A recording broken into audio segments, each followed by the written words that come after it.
Good afternoon everybody and welcome to the 12th Man YouTube channel.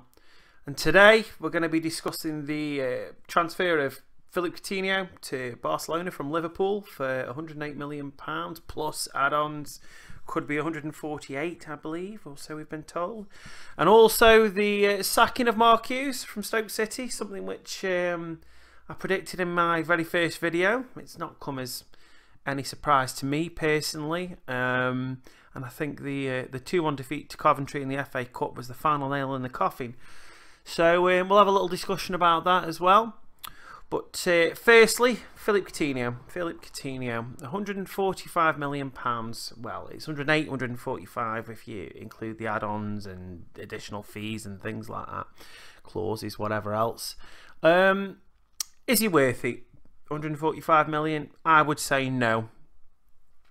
Saying that, is Neymar worth 200 million euros, you know, from going to Barca to PSG? No, he isn't.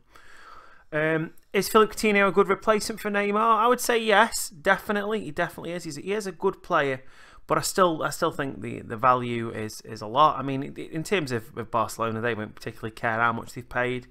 You know, a big Spanish giant club that, you know, got all the money in the world. It would have been exactly the same if Real Madrid had paid that money for someone like Coutinho. You know, it wouldn't make a huge difference. But yeah, I mean, Liverpool fans, I wonder how you're feeling. I mean, to be honest with you, if I was you know, yourselves, you've brought in someone like Virgil van Dijk. You know, you've got players like Mane and Salah in the club already as your main attacking options, and obviously players like Firmino. I think you've definitely got the better end of the deal, definitely. I know that you've pretty much spent half of that money anyway, but I think really your priority should be sorting out that back four and you know, potentially bringing in a new goalkeeper. I know Mignolet's not a bad keeper, but I still think you could improve. You know, with a club of your size, you could bring in a decent replacement for Mignolet. Obviously stay away from Jack Butland. You know, we need him for now, definitely this season anyway. So yeah, I mean, what we're going to do with the money that's remaining? Will you bring in another replacement for Coutinho? Do you need a replacement for Coutinho? I'd imagine that they will bring in some form of a replacement, but as I've said, you know, I think if you could sort out defence with the attacking options you've got already, I don't think you'll need to, you know, to go crazy and you know, spend a shitload of money on an attacking midfielder, someone that matches the sort of ability that Coutinho's got, because your attacking options are decent anyway, which I've said probably 2 or 3 times now. But anyway, I was listening to Talk Sport the other day, and there was a few fans that called in. I think it was on Saturday night, on the Saturday night phone in, and they were basically, I think, I'm not sure if they were Liverpool fans actually, they could have been Leeds fans, so they've got some room talk, but they were saying, you know, with the sale of Coutinho, does it show a lack of ambition by the club? Well, no, not at all, not at all. With the players they've already got in the club, with the money that they've got now from the sale of Coutinho, they can improve. They can improve the squad, which I think is needed more than just having that one player of you know, of Coutinho's ability. But you know, this transfer window will be interesting. Obviously, they've got Keita still to come in from Leipzig. Is it Leipzig? Leipzig, I think it is. Yeah, they're obviously they've got Keita for now on loan till the end of the season, or it might actually be till January. I'm not too sure. Then once that runs out, obviously he's coming to Liverpool, so there's another additional attacking option. But we'll see how it goes for Liverpool, and let's see if they strengthen again this month, which I'm sure they will. So from Liverpool to Stoke, yeah. Mark Hughes has been sacked, something which I pretty much predicted in my very last video, which I will include at the end of this video in a link. So yeah, we lost to Coventry 2-1, a very, very, very poor performance. I expected it, and to be honest with you, I wasn't really that bothered about the result. I was bothered about the actual future of the club and whether Mark Hughes would be given that chance even after losing to Coventry, which thankfully he hasn't. Now, something that I did say in my last video, and I stick by this. I don't dislike Mark Hughes. I actually like Mark Hughes. I like his attitude. I like the fact he's no nonsense. He takes no shit. But he has his flaws, and some of his main flaws have come out a lot recently in interviews where he's, he was turning around and sort of saying like, oh, I'm the only man that can turn these results around, and I know the players. I mean, that's absolute nonsense. We've seen managers come into clubs, part way through seasons or whatever, and they've changed the fortunes around of the club, regardless if they've worked with the players before or not. So, for me, that was pure arrogance from Mark. So who's next? Who's next to come in and take the reign of Mark Hughes? I mean, the bookies have got Gary Rowett and Martin O'Neill as the two favourites.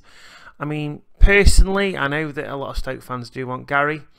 But for me, I would have Martin O'Neill until the end of the season, just down to the fact, his experience of the Premier League, and the fact that I know that he's been in similar positions to this before, and he's helped pull clubs out of it. So I do think that Martin O'Neill would be a good short-term answer. Whether he would do 6 months or not, I don't know. I mean, we could do a very similar thing to what West Ham have done with David Moyes. Give him till the end of the season, and if he does a good job, then keep him. If he doesn't, then bye-bye. I do think that Gary will, but I think he will get the job personally. And like I say, I'm not too sure whether that's the right move at the moment. I know he's doing a decent job with Derby. I know he was unfairly sacked at Birmingham. I know his managerial credentials are, he's quite well thought of. But for me, experience comes first, and Martin O'Neill would be ideal. As long as Roy Keane stayed where he is and didn't bother coming as his number 2, because I do think, as much as I like Roy Keane as a natural person, I think he's quite funny as an outsider, looking at his his attitude towards certain players, and when he's doing punditry and other things. But I do think in a dressing room there's something a little bit poisonous about him, which I wouldn't like to see in this club. But Peter Coates will obviously make that decision eventually, and eventually we should be seeing a new manager, hopefully in time for the Manchester United game at Old Trafford. But as I say, only time will tell, and the future of Stoke. I mean, this season, does anybody think they'll stay up? I mean, I personally think that they will if we get in a replacement like Martin O'Neill. If we ended up with some fucking arsehole like Steve McLaren, which I have already mentioned in my last video, then we're doomed, absolutely doomed. But hopefully Peter Coates is a little bit smarter than that. Also, I mean, there was talks, immediately after Mark Hughes was sacked, the bookies were all saying, "Oh, it's Ryan Giggs, he's the favourite." I mean, fucking hell. Ryan Giggs, another one. I don't mind Ryan Giggs, and I think eventually, within time, he will be a good coach, and but at the moment he hasn't got enough experience. I know we had that little short stint at Manchester United after David Moyes was sacked, and he did an okay job, but literally they were playing for nothing. The season was over. The games that they had left were just, well, they were like free hits really. So from my perspective, I'm hoping that Peter Coates makes the right decision, brings in the right manager, also gives them a decent transfer kitty to work with.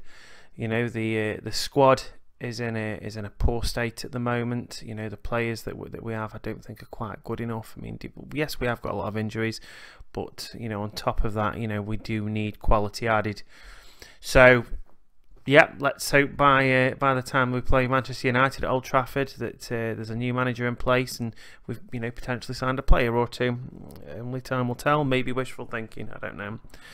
So if you've enjoyed this video, please hit the like button, and if you want to hear more from me going forward in the future, please click the subscribe button and the little notifications at the bottom of this video. So thanks for listening, everybody, and have a good one.